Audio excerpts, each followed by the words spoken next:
President Dr. Mohammed Irfan Ali on Wednesday ordered an immediate review of all service and maintenance government contracts. This includes for drainage pumps, sluices, cokers, and drainage and irrigation. The task will be spearheaded by Attorney General and Minister of Legal Affairs, Honorable Mohabir Anil Nandlal, Senior Counsel. President Ali has asked that penalty clauses be enforced against contractors who breach obligations under those contracts. Where penalty clauses are missing, President Ali has instructed that the contracts be renegotiated to include penalty clauses to hold contractors accountable for failure to discharge their duties. Meanwhile, the National Weather Watch Center is forecasting moderate showers, isolated heavy showers, and intermittent rainfall until June 20. Chief Hydrometeorological Officer Dr. Garvin Cummings says the weather forecast indicates there will be heavy rainfall as much as 3.5 inches in a 24-hour period.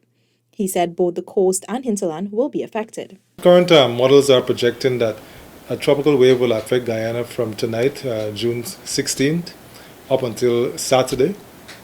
And we'll have a break in rainfall sometime between Saturday night and Sunday. And then Sunday evening into Monday, we'll have an increase in rainfall again as a second tropical wave affects Guyana territory. So the next 4 days, we can expect some significant amounts of rainfall across the country. And it's important that we take the appropriate actions to mitigate any significant impact. Dr. Cummings further explained that the notion of a tropical wave affecting Guyana It simply means that there's a weather phenomenon that is going to bring significant amounts of rainfall. It doesn't mean that it's a tropical storm. It just means that there's significant moisture in the atmosphere, basically.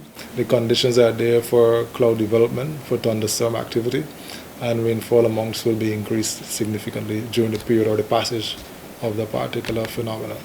On Tuesday, Georgetown experienced an unprecedented amount of rainfall.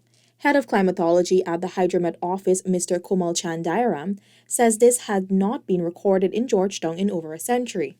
The rainfall recorded over the last 24 hours in Georgetown was 137.4 millimeter of rainfall. That's a record-breaking value in the context of the month of June. The last time we would have received similar value, which was actually a higher value, was in 1892. That's 200 plus amount of rainfall. Over 130 years ago.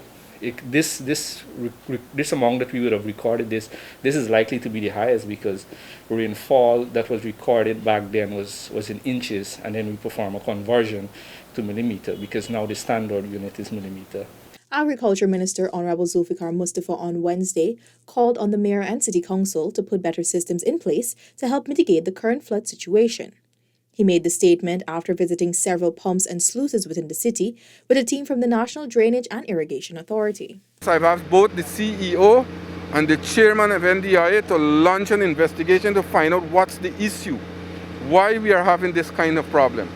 And I want to urge the City Council that let us don't play politics with the lives of people in the city.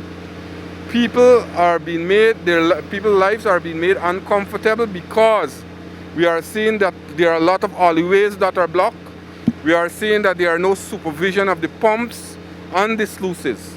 The minister said there are several instances where officials made visits to pump locations and found that the pumps were not operating or the attendant was nowhere to be found. I'll be meeting with all our engineers and assign some new engineer to the city so that we can have monitoring of the pump, and also the person who is doing the maintenance of the pump. I will be meeting him this afternoon too.